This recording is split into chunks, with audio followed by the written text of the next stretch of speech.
Hello my dear friends, welcome to BNP campus. आज का जो सेशन रहने वाला है वो सेशन है वॉयस का। इसका सेशन आज का है वॉयस का। तो आज हम लोग वॉयस पढ़ेंगे। वॉयस क्या होता है, कितने टाइप्स के होते हैं, किस प्रकार से होते हैं, एक एक करके हम लोग क्लियर जानेंगे। ठीक है ना। वॉयस किसका बनता है ये सबसे पहले हम लोग जानेंगे। जितने भी ट्रांजिटिव वर्ब रहते हैं उन सभी का ही हम लोग वॉयस बनाते हैं। ठीक है ना।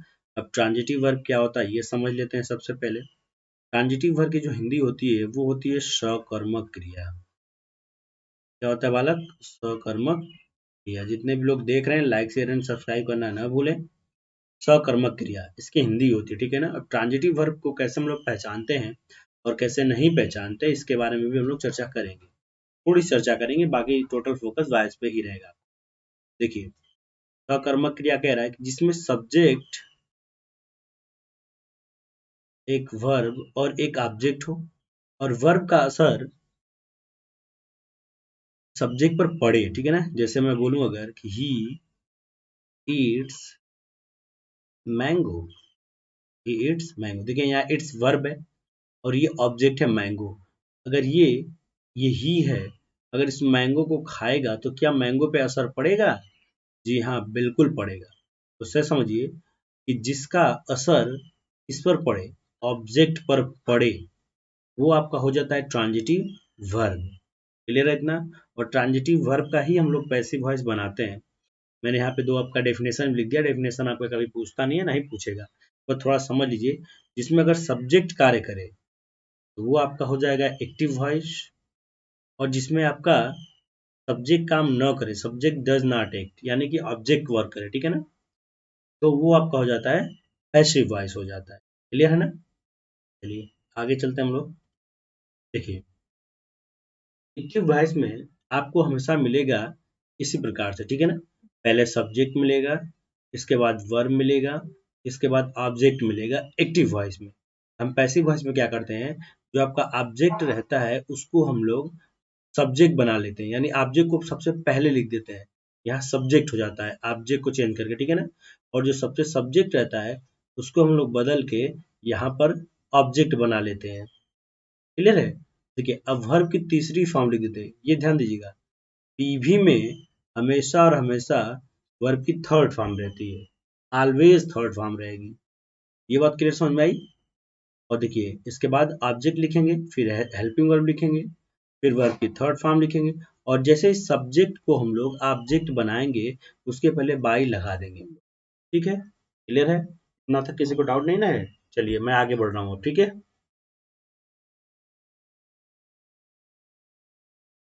अब देखिए, जैसे दिया हुआ है, मैंने नोट करके लिखा हुआ है,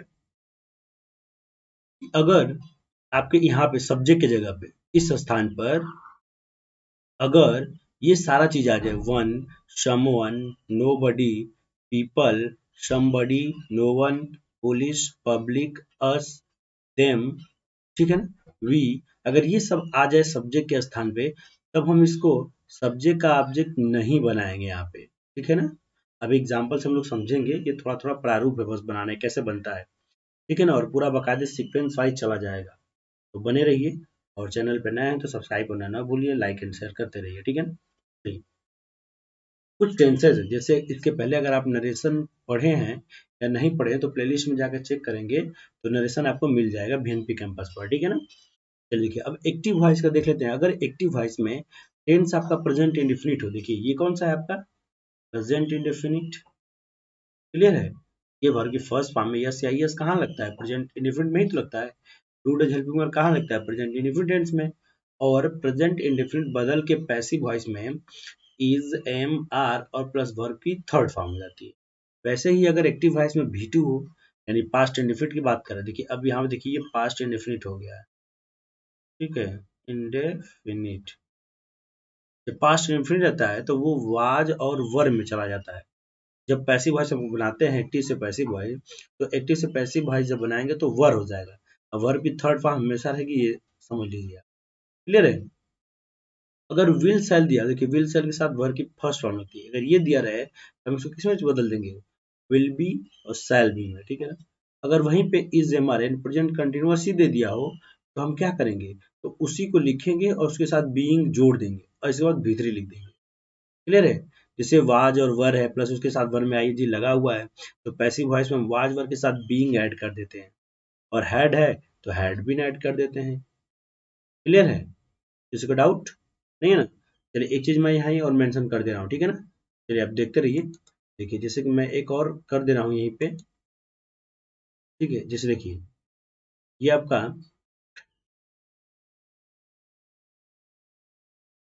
देखो वाला, जैसे यहाँ पे दिया हुआ है, इतना समझिए। अगर एक्टिव वॉइस में दिया हुआ आपका इज, एम, आर, वाज, वर, ठीक है ना?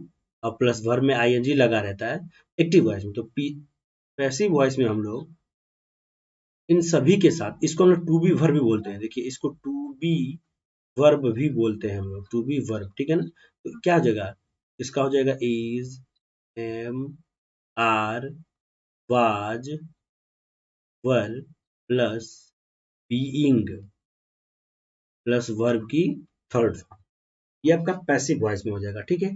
लेकिन अगर वहीं पर दिया रहे एक्टिव वॉइस में हैज, हैव, हैड, तो हम पैसिव वॉइस में इन सभी के साथ बीन प्लस वर्ब की थर्ड फॉर्म लगा देंगे। क्लियर है? बात समझ में आ रही है? आगे हम एग्जाम्पल से समझेंगे, ठीक है ना? और हम लोग एक एक करके पूरा समझते हुए चलेंगे, ठीक है ना? तो अब घबराइएगा नहीं, देखते रहिए। समझ में ना आए तो आप मैसेज जरूर करिए, कमेंट करके बताइए आपको समझ में आया कि नहीं है, ठीक है ना? चलिए नेक्स्ट देखिए। अगर वही दिया है, मैंने यहाँ लिख दिया है, देखिए विल और सेल दिया है प्लस उसके साथ हैव दिया है, अर्थात विल है, सेल है, हम उसको वायस में चेंज कर देंगे, will have been and shall have been, plus verb की थर्ड फॉर्म रहेगी, ठीक है ना? एक बार ध्यान दीजिएगा, present perfect continuous, past perfect continuous, future continuous और फ्यूचर परफेक्ट कंटिन्यूअस, इन चारों का पैसिव वॉइस नहीं बनाया जाता है, ठीक है ना? इन चारों का भी नहीं बनता है। ध्यान दीजिए, प्रेजेंट के चारों टेंसों में लास्ट का प्रेजेंट परफेक्ट कंटिन्यूअस का, पास्ट परफेक्ट कंटिन्यूअस का, और फ्यूचर के दोनों कंटिन्यूअस, फ्यूचर कंटिन्यूअस और फ्यूचर परफेक्ट कंटिन्यूअस, ठीक है?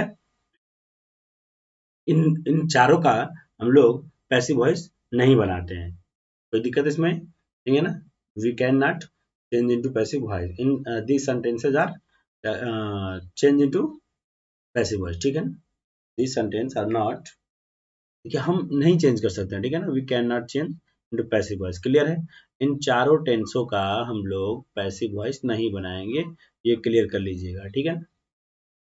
हम लोग कुछ करके आगे बढ़ते हैं। आप लोगों ने अगर जानते होंगे तो ठीक है, नहीं जानते होंगे तो भी कोई बात नहीं, मैं आपको जरूर बताऊंगा। ये एक होता है मॉडल वर्ब। अब देखिए, तो मॉडल वर्ब होता है बालक, उसमें क्या करते हैं, हम क्या करते हैं, एक्टिव वॉइस, मान लीजिए कि ये एक्टिव वॉइस में मॉडल वर्ब है, ठीक है?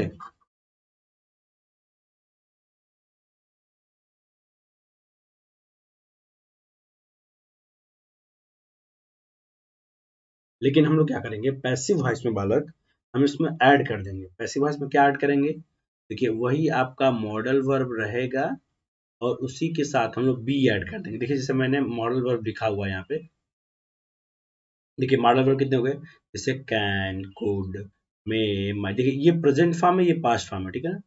जैसे कैन का पास्ट फॉर्म कुड होता है, नरेशन में आप याद करिए बनता था, कैन को हम लोग कुड में बना देते, ठीक है? Can, could, may, might, will, would, must और टू, ठीक है ना? अब देखिए ये जितने मॉडल वर्ब दिए हुए हैं, वर्ब की फर्स्ट फॉर्म लगा हुआ है एक्टिव वॉइस में। लेकिन जब पैसिव वॉइस की बात करेंगे हम लोग, तो पैसिव वॉइस में उन्हीं शब्दों के साथ हम बीई जोड़ देंगे और प्लस वर्ब की थर्ड फॉर्म जोड़ देंगे। ये मॉडल वर्ब है। अभी हम लोग वॉइस का टोटल प्रारूप देख रहे हैं, ठीक है ना? ये कैसे क्या चेंज होता है, क्या चेंज नहीं होता, अभी एग्जाम्पल हम लोग नहीं देखे हैं, एग्जाम्पल के थ्रू भी समझने की कोशिश करेंगे, ठीक है ना? तो आप बने रहिए, घबराइएगा नहीं, हम लोग एक एक करके सब कुछ क्लियर करेंगे, ओके? जैसे देखिए, मैं पहले रूल की अगर बात करूं, देखिए पहला रूल यही दिया है आपका कि अगर सेंटेंस एक्टिव वॉइस में प्रेजेंट इंडेफिनिट में हो, तो पैसिव वॉइस में टेंस जो होता है वो प्रेजेंट कंटिन्यूअस में चला जाता है। कहाँ चला जाता है, प्रेजेंट कंटिन्यूअस में चला जाए। देखिए अगर सब्जेक्ट दिया हो, वर्ब की फर्स्ट फॉर्म, अच्छा वर्ब की फिफ्थ फॉर्म अगर नहीं जानते हैं तब देख लीजिए। जैसे मैं लिखूं गो, वेंट, गॉन, गोइंग, गोज। देखिए ये वर्ब की फर्स्ट फॉर्म है, second form, third form, fourth form और ये रहा आपका फिफ्थ फॉर्म। तो जिस वर्ब में यस या यस जुड़ा रहता है उसको हम लोग वर्ब की पांचवी फॉर्म कहते हैं। क्लियर है ना? तो देखिए हम लोग क्या करते हैं, ऑब्जेक्ट को सबसे पहले लिख देते हैं, इसके बाद एच बी यानी मेन ऑक्सिलरी वर्ब लगा देते हैं, फिर उसके साथ हम लोग देखिए ये वर्ब है तो वर्ब के हम तीसरी फॉर्म लगा देते हैं, और सब्जेक्ट जब लिखते हैं तो बाई उसके पहले लिख देते हैं। ठीक है ना? इसमें एक चीज और छाटना आपको, समझिए पहले आपको इसमें तीन चीज देखना है बढ़िया से। सब्जेक्ट आपको फाइंड आउट करना है, वर्ब फाइंड आउट करना है आपको, और ऑब्जेक्ट, क्योंकि ऑब्जेक्ट का बन जाता है यहाँ पे सब्जेक्ट और सब्जेक्ट का बन जाता है यहाँ पर ऑब्जेक्ट। और जब लगाते हैं वर्ब यहाँ पे, देखिए तो वर्ब की थर्ड फॉर्म होती है और ऑब्जेक्ट से पहले बाई लग जाता है और सब्जेक्ट के बाद एच भी लग जाता है। बस आपका वॉइस क्लियर हो गया। पूरा टोटल वॉइस इसी पर डिपेंड है और आपको यही समझना है। क्या क्या छड़ना है वही क्लियर करना है, सब्जेक्ट वर्ब और ऑब्जेक्ट। क्लियर है? जैसे देखिए इसमें दिया आशीष अनुराग, देखिए इसमें दोनों वाला, इसमें आशीष और अनुराग दोनों के, देखिए आशीष और अनुराग ये दोनों के दोनों सब्जेक्ट आपके। देखिए मैक्स आपका हुआ वर्ब, अननॉइज आपका हुआ ऑब्जेक्ट। देखिए ऑन नॉइज सबसे पहले लिखा ऑन नॉइज। अब देखिए टेंस, देखिए मैक्स ने वर्ब की फर्स्ट फॉर्म में यस या ईएस जुड़ा यानी प्रेजेंट इंडेफिनिट में है तो बदल कर चला जाएगा प्रेजेंट कंटिन्यूअस में, तो इज हो जाएगा। अर्न नॉइज इज, और मेक का वर्ब की थर्ड फॉर्म जो होता है वो हो जाता है मेड। क्लियर है?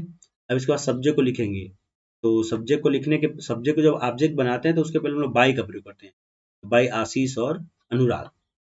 क्लियर है? समझ में आ रहा है? मैं फिर से बता दे रहा हूँ। देखिए आपको सबसे पहले क्या फाइंड आउट करना है, सब्जेक्ट। देखिए आपको फाइंड आउट करना है सब्जेक्ट, इसके बाद आपको फाइंड आउट करना है वर्ब और इसके बाद आपको फाइंड आउट करना है ऑब्जेक्ट। तो हमने देखा ये दोनों के दोनों हो गए आपके सब्जेक्ट, ये आपका हुआ वर्ब और ये आपका हुआ ऑब्जेक्ट। और ऑब्जेक्ट सबसे पहले लिखते हैं तो नॉइज। हमने टेंस देखा कि प्रेजेंट इंडेफिनिट है, हम उसको बदल दिए प्रेजेंट कंटिन्यूअस में, तो हो गया यहाँ पर इज, क्योंकि सब्जेक्ट आपका सिंगुलर है इसलिए यहाँ इज रखे हैं। अगर यहाँ प्लूरल होता तो हम यहाँ आर रखते। ठीक है ना? और मेक का थर्ड फॉर्म होता है मेड, इसके बाद बाई, फिर आशीष अनुराग। देखिए सबसे पहले मैंने ऑब्जेक्ट रखा, फिर हेल्पिंग वर्ड लगाया, फिर मेन वर्ड की थर्ड फॉर्म, फिर plus by plus subject. Clear है? दूसरा एग्जांपल देखते हैं हम लोग। दिया है कि चिल्ड्रन लाइक स्वीट्स। देखिए ये रहा आपका सब्जेक्ट, ये रहा आपका वर्ब और ये रहा आपका ऑब्जेक्ट।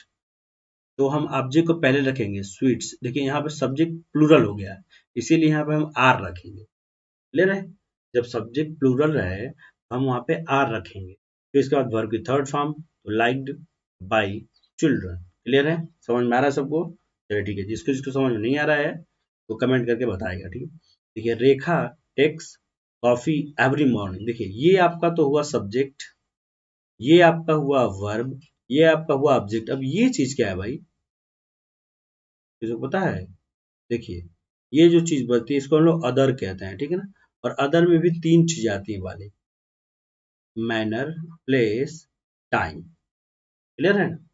क्या क्या आता है, मैनर, प्लेस, टाइम। तो देखिए तो हम सबसे पहले हमको किसको रखना है, ऑब्जेक्ट को रखना है। देखिए ऑब्जेक्ट इसमें कॉफी है, हमने कॉफी को रखा।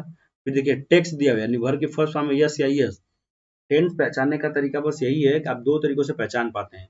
एक तो आपका होता है मेन वर्ब और दूसरा होता है हेल्पिंग वर्ब, और हेल्पिंग वर्ब को ही हम लोग एक्सुलरी वर्ब भी कहते हैं। क्लियर है ना? देखिए तो कॉफी इज अ टेक्स का थर्ड फॉर्म हो जाएगा टेकन। इसके बाद लिखेंगे रेखा को, तो रेखा के पहले हम लगा देंगे by, by Rekha every morning. We respect him. देखिए हिम यहाँ पर ऑब्जेक्ट है, इसका सब्जेक्ट ही हो जाता है इसलिए यहाँ पे ही हुआ है। अगर आप नहीं जानते हैं तो नरेशन वाले वीडियो में जाइए, जो सबसे पहला वीडियो है उसमें मैंने आपको नाउन के बारे में भी थोड़ा सा बताया हुआ है। ठीक है ना? कि सब्जेक्टिव केस क्या होता है, ऑब्जेक्टिव केस क्या होता है, पॉजिटिव केस क्या होता है, तो आप देख लीजिए। ठीक है ना? तो ही इज रेस्पेक्टेड। क्लियर है? इसको यहाँ मैंने रखा यहाँ पे, इसके बाद इसके साथ इज हेल्पिंग वर्ब लगाया। रेस्पेक्टेड का वी का हम लोग पैसिव वॉइस नहीं बनाते, मैंने इसके पहले आपको दिखाया भी था। ये देखिए, मैं उसको फिर से दिखा दे रहा हूँ आपको। देखिए मैंने यहाँ लिखा है ना, देखिए वन समबडी अस, देखिए वी भी रहता है इसमें, मैंने लगा ऐड करना भूल गया। देखिए वी, इन सभी का पैसिव वॉइस में जब हम बनाते हैं तो सब्जेक्ट के रूप में जब ऑब्जेक्ट को लिखते हैं तो इनको हम लोग नहीं लिखते हैं। क्लियर है ना? चलिए चलते हैं हम लोग अपने नेक्स्ट। देखिए फिर दिया Ram does not help me. देखिए आपका ये हो गया सब्जेक्ट, ये हो गया हेल्पिंग वर्ब, ये हो गया मेन वर्ब और ये हो गया आपका ऑब्जेक्ट। और मी को बदल देंगे हम लोग। देखिए मी ऑब्जेक्टिव केस है, मी का सब्जेक्टिव केस क्या होता है? आई होता है। क्लियर है? मैं अभी उसको फिर से बता दूंगा, वैसे नरेशन मैंने बताया हुआ है, आप वहां से भी जाके देख सकते हैं, कोई दिक्कत उसमें नहीं होगी, ठीक ना? तो I am not helped by Ram. क्या किसी को इसमें दिक्कत है? तो हम लोग एक एक सेंटेंसेस वाइज चलेंगे। सबसे पहले मैंने खत्म किया आज प्रेजेंट इंडेफिनिट को, कल हम लोग पढ़ेंगे प्रेजेंट कंटिन्यूअस वाला, ठीक है? और इसमें मैं आपको एक चीज और बता दूंगा, अ, यहीं पे मैं बता दे रहा हूँ, ठीक है ना? अभी मैं देखिए आपको बता दे रहा हूँ, इसको इरेज कर दे रहा हूँ, ठीक है ना? और आपको बता दे रहा हूँ कि जो चेंज होता है सब्जेक्ट टू ऑब्जेक्ट वो कैसे होता है, फिर से एक बार, ठीक है ना? चलिए मैं इसको रफ कर दे रहा हूँ और उसके एक बार समझने की कोशिश करेंगे कि सब्जेक्ट टू ऑब्जेक्ट कैसे चेंज होता है। वैसे पहले मैंने मेंशन किया हुआ है, अगर आप वीडियो देखे नहीं है तो जाकर उसको जरूर एक बार देख लें। तब तक देखिए, देखिए अगर आपका सब्जेक्ट आई हो तो आई का ऑब्जेक्ट मी हो जाता है बालक, ठीक है? आई का ऑब्जेक्ट मी हो जाता है। देखिए आई का ऑब्जेक्ट क्या हो गया? मी हो गया। वैसे ही वी का ऑब्जेक्ट क्या हो जाएगा? अस हो जाएगा, ठीक है? चलिए तो आज के लिए बस इतना ही करते हैं, कुछ दिक्कत आ रहा है लग रहा है कि, देखिए तो वी का अस हो जाता है।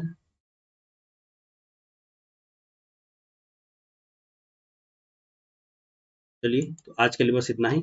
Thank you, have a nice day. Channel पे अगर नए आए हैं तो सब्सक्राइब करना ना भूलिए आप। Thank you.